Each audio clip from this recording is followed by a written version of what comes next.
warahmatullahi wabarakatuh. Alhamdulillahilladzi kana bi'ibadihi khabiran basira wa huwa allazi ja'ala fis samaa'i burujan wa ja'ala fiha sirajan wa qamaran munira. Asyhadu an la ilaha illallah wahdahu la syarika lah arsalahu kaffatan linnasi basyiran wa nadhira wa da'iyan ila Allah bi iznihi wa sirajan munira.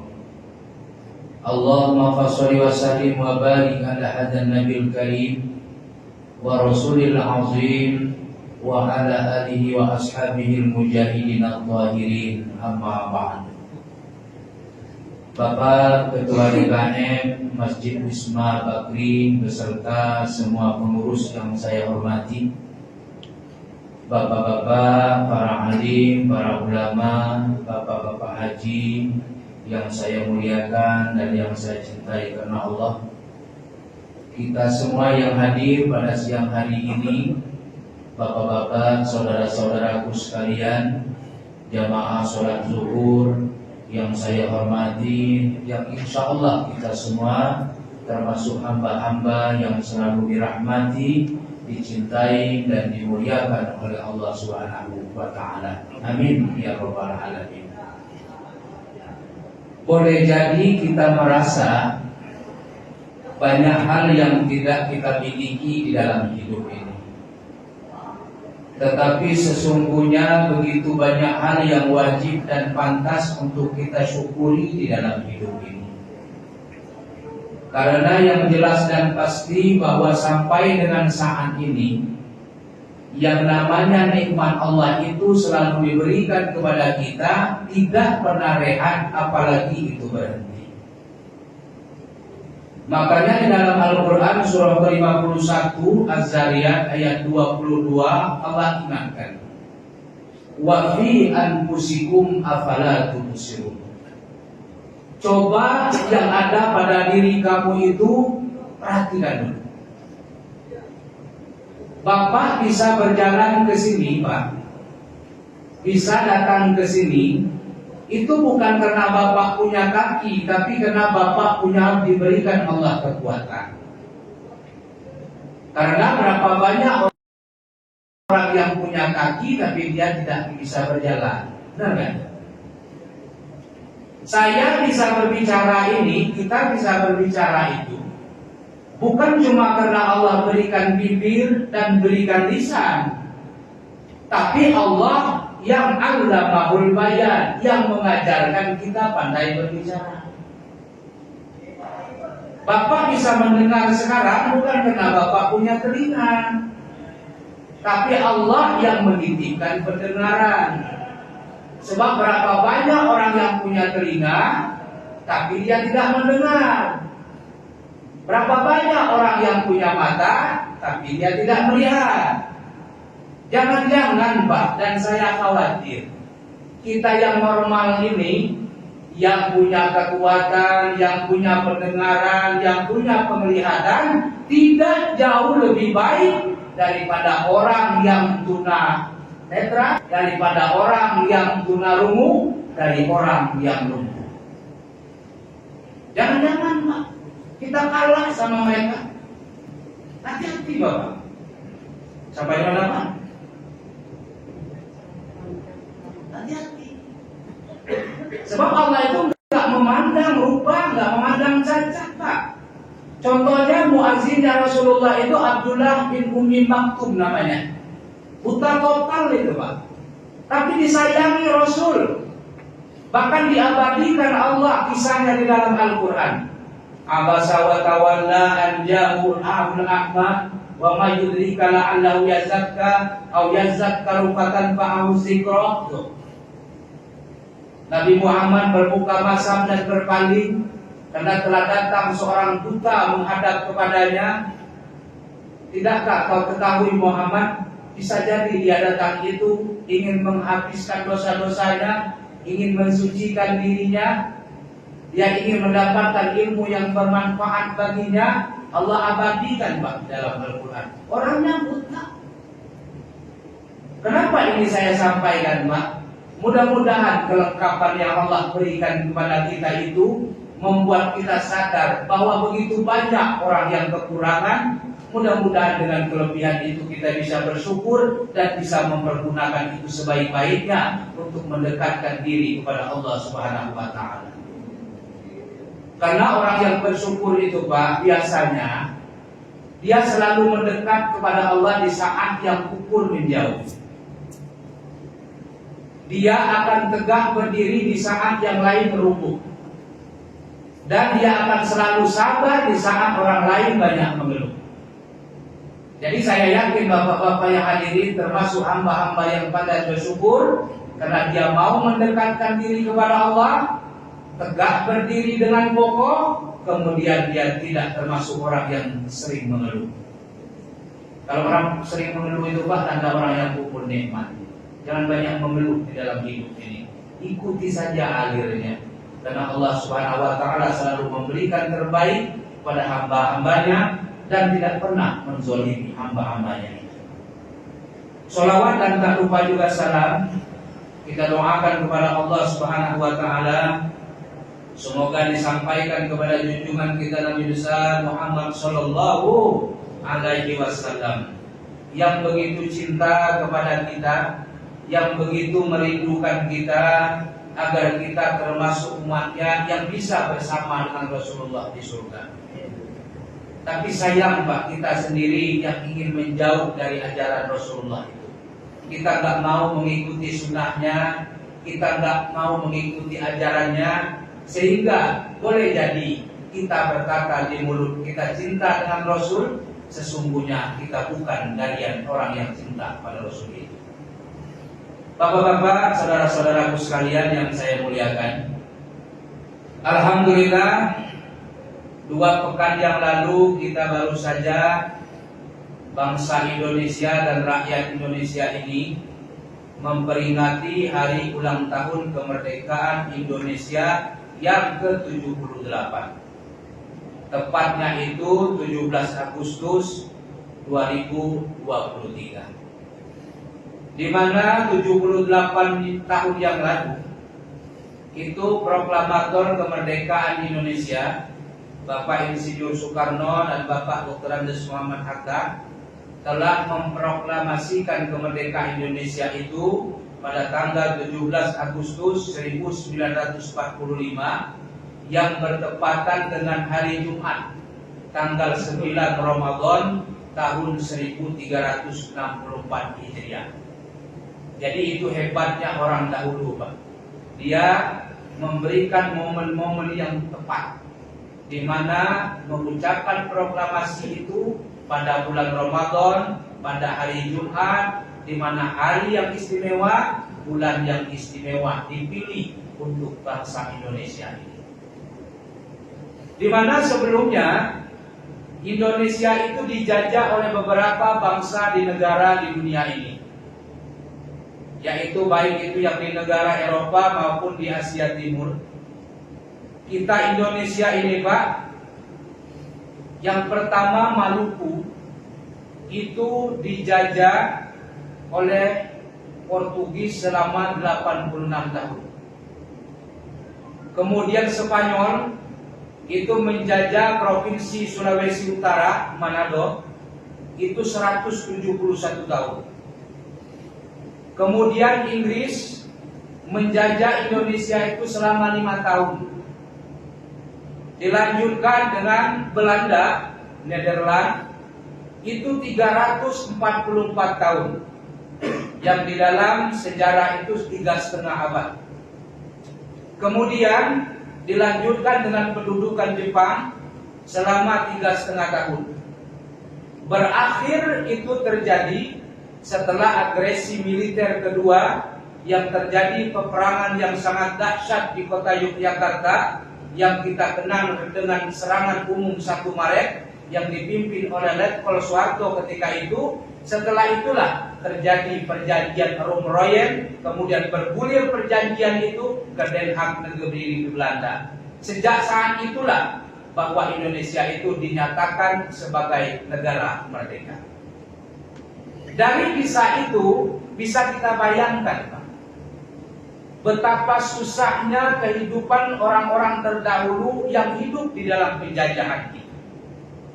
Ekonomi di dalam tekanan, berpendidikan tidak dibolehkan, kemudian selalu disiksa, dan semuanya diatur oleh pemerintah Hindia Belanda ketika itu. Makanya orang Indonesia itu ketika itu sangat terbelakang. Nah, dengan kekuatan dan keberanian para pendahulu-pendahulu kita ini dengan semangat yang berkorban, yang tidak pernah pantang, dia tidak pernah menyerah, dia melawan kedudukan dan pendudukan pemerintah penjajah saat itu. Sehingga meletuslah perperangan di mana-mana, kemudian melawan penjajah itu dengan semangat yang tinggi, dengan rela mengorbankan apa saja, baik itu harta, baik itu keluarga, baik itu jiwa maupun raga, untuk kemerdekaan. Tidak ada tujuan sedikit pun bagi mereka dan berpikir setelah merdeka itu saya dapat apa. Gak pernah mereka berpikir, Pak, apakah setelah saya merdeka nanti saya bisa jadi presiden? Apakah saya bisa jadi menteri? Bisa jadi gubernur? Bisa jadi wali kota? Jadi camat? Jadi lurah? Gak pernah, Pak. Makanya dengan adanya keinginan yang ikhlas yang Allah berikan itu, maka kemerdekaan itu Allah berikan, dan mereka pun mengakui itu atas berkat rahmat Allah yang Maha Kuasa. Jadi ada campur tangan Allah di dalam kemerdekaan Indonesia itu, walaupun mereka itu melawan penjajah dengan gagah berani, dengan semangat yang tinggi. Secara logika Pak, nggak masuk akal Indonesia itu menang. Senjata kita itu apa? Ketapel, bambu runcing, pedang, kendaraannya rakit, nyebrang sungai itu rakit. Yang dilawan itu apa? Mortir, bom, pesawat tempur, pesawat pengintai, belum lagi kapal-kapal laut yang canggih, brand, pistol. Secara logika nggak masuk akal Indonesia itu bisa menang, Pak. Tapi Allah memberikan suatu anugerah yang besar kepada bangsa Indonesia untuk merdeka dan terlepas dari kumpungan penjajah-penjajah ketika itu. Nah, dengan usia yang lebih kurang 78 tahun ini, Pak, seyogianya dan semestinya kita ini sudah menjadi negara yang maju, paling tidak negara yang makmur. Tapi realitanya, kenyataannya, kesenjangan masih terjadi di sana sini, kemiskinan masih banyak terjadi, pemerintahan juga kadang-kadang tidak stabil, rakyatnya banyak menderita.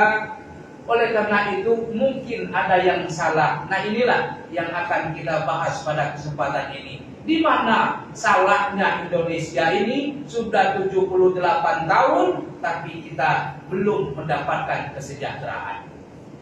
Rupanya Allah hanya memberikan nikmat kemerdekaan, tapi Allah belum memberikan nikmat kesejahteraan kepada Indonesia ini.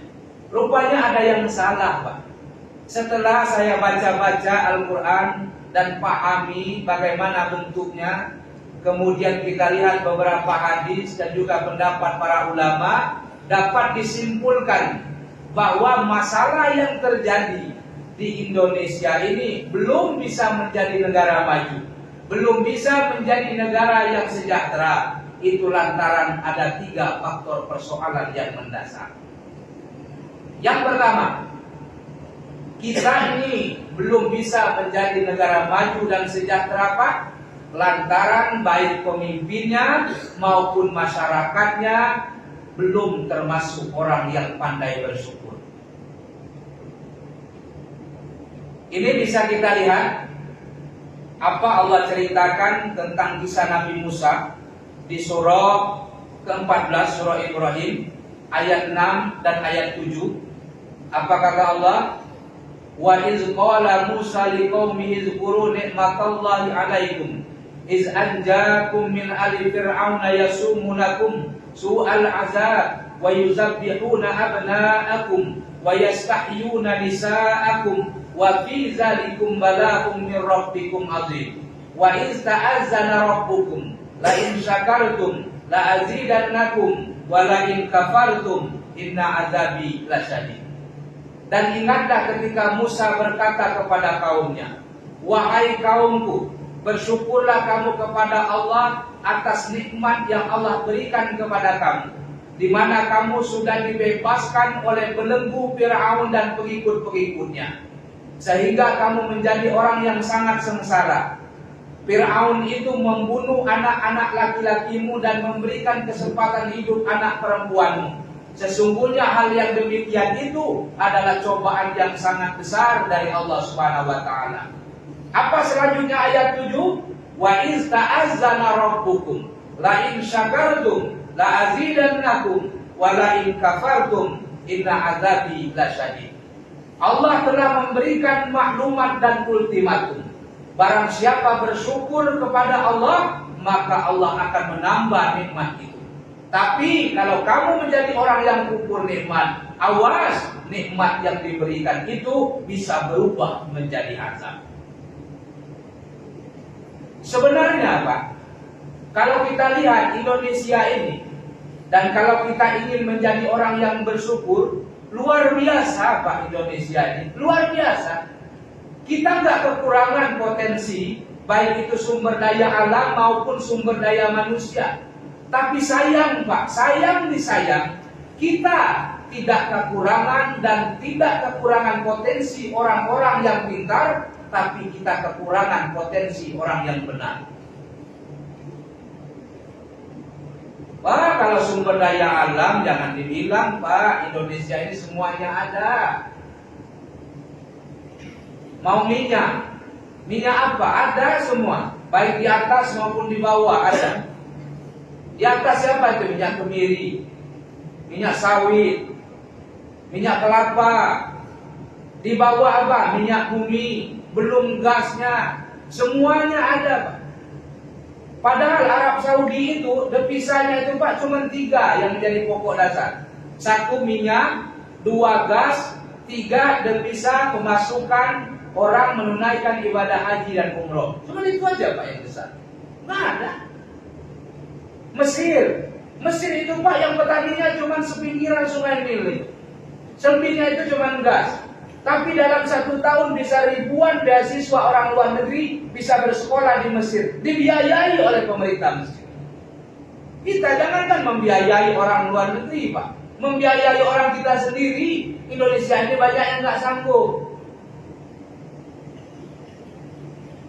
Apa yang mana Pak? Padahal apa kurangnya coba? Kenapa? Keberkahan itu Allah cabut Pak. Karena masyarakatnya, pemimpinnya nggak bersyukur. Apa kata Allah di dalam surah Al-A'raf ayat 10 itu? Walaqad makkannakum fil ardi wa ja'alna lakum fiha ma'ish qalilan ma tashkurun. Sungguh kamu itu sudah ditempatkan di bumi. Di bumi itu cukup sumber penghidupan untukmu. Qalilan ma tashkurun. Tapi sedikit sekali di antara kamu itu yang pandai bersyukur. Jadi menurut Allah Pak, kita ini termasuk orang yang sedikit bersyukur.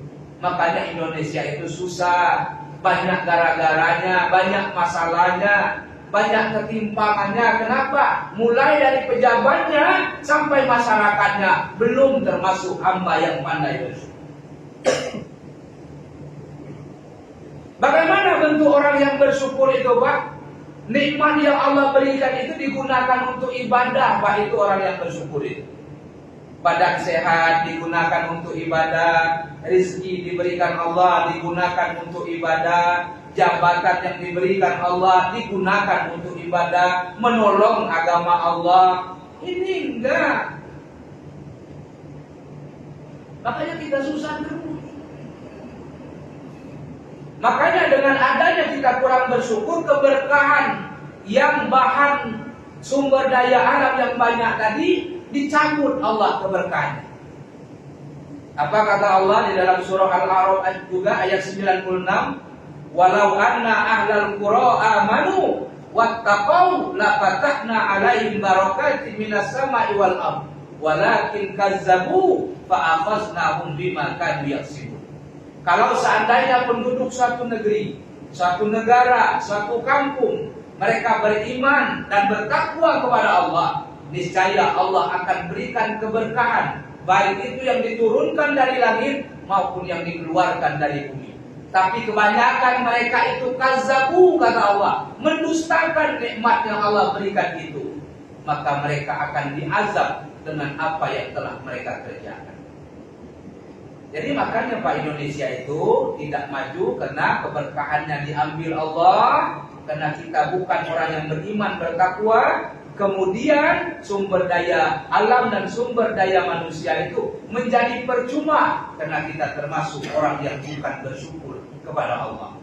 Jadi oleh karena itu saya berharap kepada kita semuanya, marilah kita bersama-sama mulai dari diri kita, keluarga kita, lingkungan kita, menjadi orang yang pandai bersyukur di dalam hidup ini. Mudah-mudahan Allah berikan keberkahan dan menjadikan negara kita ini negara yang maju, tentram dan bahagia. Ini yang pertama.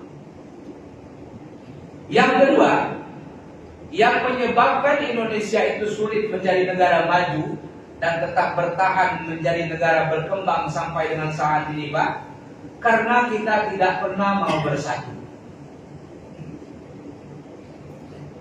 Terpecah terus, Pak. Padahal di dalam Al-Imran 103 itu apa kata Allah? Wa'tasimu bihablillahi jami'an wa la tafarraqu wazkuru ni'matallahi 'alaikum iz kuntum a'da'an fa'alafa baina qulubikum fa asbahtum bi ni'matihi ikhwana. Berpegang teguhlah kamu kepada tali Allah, agama Allah, jangan pernah bercerai-berai, dan ingatlah nikmatku kepadamu, di mana kamu dulunya bermusuh-musuhan, lalu Allah satukan hatimu, menjadilah kamu orang-orang yang bersaudara. Jangan seperti dahulu lagi, Pak, kita. Seperti kerajaan-kerajaan dulu, memang perang-perang terus, gotok-gotokan terus. Kayak misalnya Kerajaan Kutai Kartanegara itu di Kalimantan. Kemudian Majapahit misalnya di Jawa Timur, Surabaya. Kemudian Sriwijaya di Palembang, Sumsel. Pajajaran di Bandung, Jawa Barat. Mereka dulu, Pak, memang berperang terus. Karena mereka itu berbeda bahasa, berbeda warna kulit, berbeda budaya, itu menyebabkan mereka itu selisih. Makanya kita orang Indonesia ini nggak boleh lagi memikirkan ras kamu apa, agama kamu apa, kemudian datangnya dari mana, warna kulitmu apa. Nggak perlu lagi kita bahas yang seperti itu, Pak. Karena itu bagian daripada keniscayaan. Saya jelaskan sedikit begini, Pak. Di dalam Al-Quran itu, surah Rum, surah ke-30, itu ayat yang 22 juga, apa kata Allah? Wa min ayatihi khalqus samawati wal ardh wa ikhtilafu alsinatikum wa alwanikum inna fi dzalika laayatin lil alimin.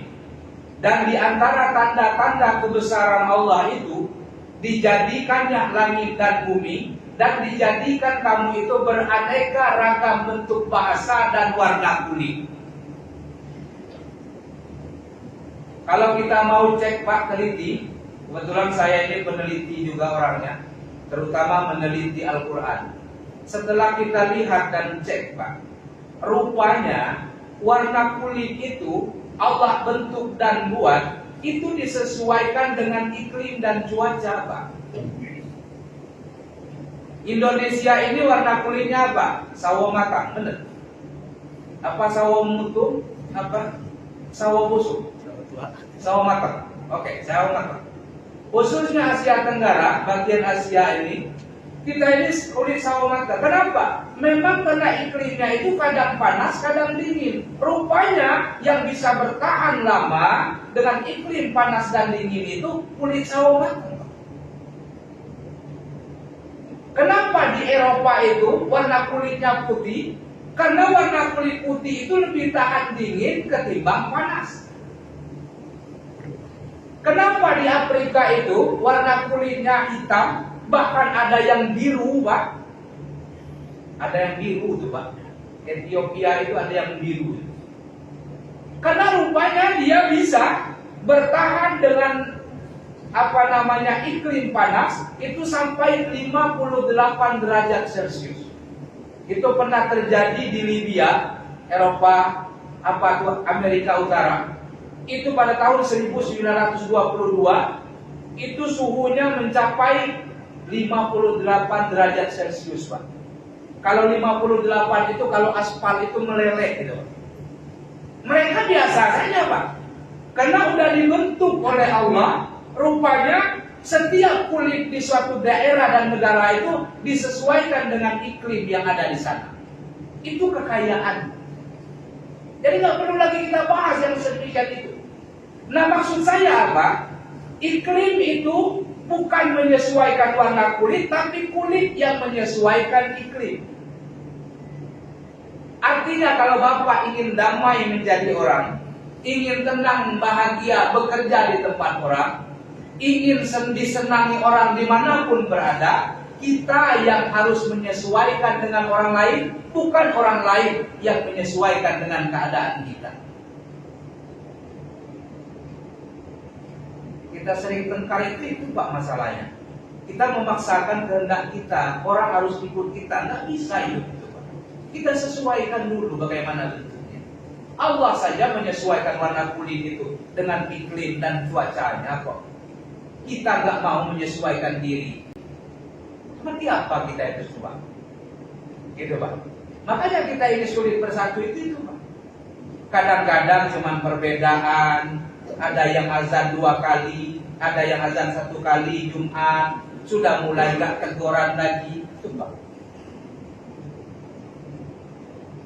Ada yang pakai kunut dan yang tidak pakai kunut dipermasalahkan juga sampai nggak mau datang ke masjid lagi. Itu udah ketinggalan Pak.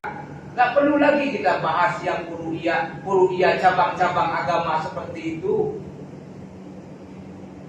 Lebih baik kita datang ke masjid mengikuti apa yang dilakukan orang di masjid sepanjang itu masih ada dalilnya, ketimbang kita bertahan dengan pola yang kita yakini tapi itu menjauhkan kita dari orang lain. Kita memang punya prinsip Pak, pokoknya prinsip saya yang benar. Tapi dengan orang Bapak nggak bergaul, itu salah total Pak. Salah.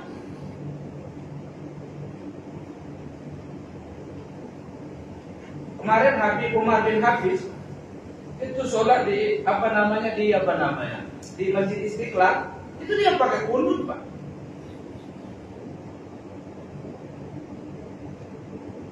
Ada berbeda, yang penting itu tahu saja lah.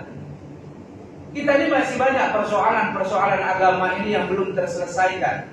Udahlah hal-hal yang kecil itu nggak usahlah menjadi permasalahan lagi. Yang penting jaga kebersamaan, jaga kekompakan sesama rekan-rekan kerja, mau dari mana asalnya, nggak usah lagi lah itu dipikir Pak. Udah lewat waktunya. Makanya Indonesia itu nggak maju karena kita tidak mau menjadi orang yang bersatu di dalam hidup ini. Jadi kompaklah sesama pekerja. Soal hidup itu ada yang lebih tinggi jabatannya, ada yang lebih pintar, ada yang lebih banyak sekolahannya, ada yang biasa itu Pak. Yang namanya kehidupan soalan biasa itu. Namun jelas dan pasti bahwa persautuan itu adalah nomor 1 di dalam kehidupan kita. Yang terakhir, yang menyebabkan kita ini sulit untuk menjadi negara maju dan menjadi negara yang sejahtera, nilai-nilai keadilan itu tidak diterapkan pada tempatnya. Itu Pak masalah. Pemerintah itu nggak tahu saja Pak bahwa yang dizolimi itu rakyat-rakyat jelata itu dia berdoa itu mengadu kepada Allah, mereka itu menggegerkan tiangnya aras. Itu yang menyebabkan Pak. Makanya setiap pemerintah itu selalu lihat itu nggak selesai-selesai masalahnya. Ngurus Pak Rocky Gerung aja sibuk satu negara, ya kan? Bener nggak Pak Rocky Gerung itu? Ada benarnya, tapi banyak juga salahnya. Karena orang Islam itu kalau mengemukakan pendapat dengan pimpinan, bukan begitu caranya Pak.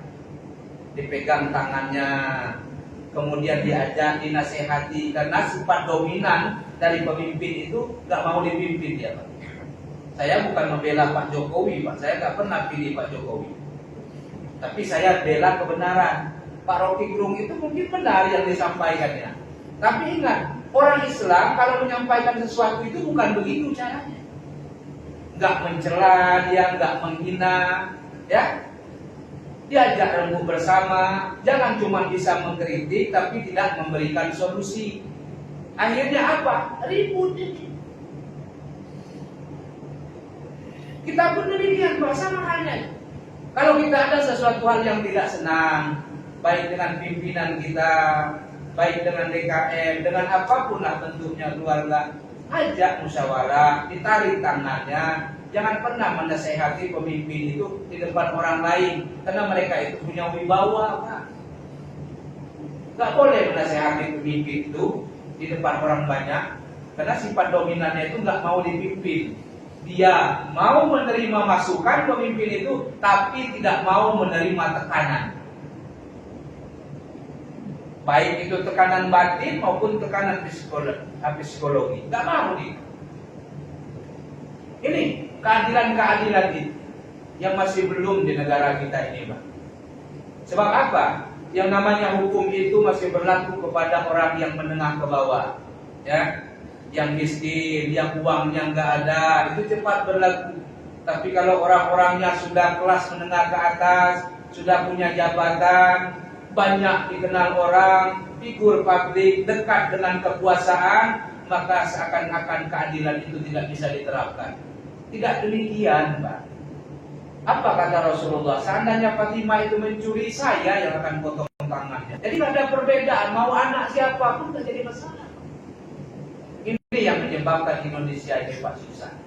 Oleh karena itu, kita berharap ke depannya dengan adanya kemerdekaan Indonesia yang sudah 78 tahun ini, negara kita ini menjadi negara yang lebih baik, yang lebih tentram, sehingga kita bekerja pun menjadi aman, kemudian gaji kita juga bisa naik, insya Allah. Amin. Nah, kalau sebut gaji cepat.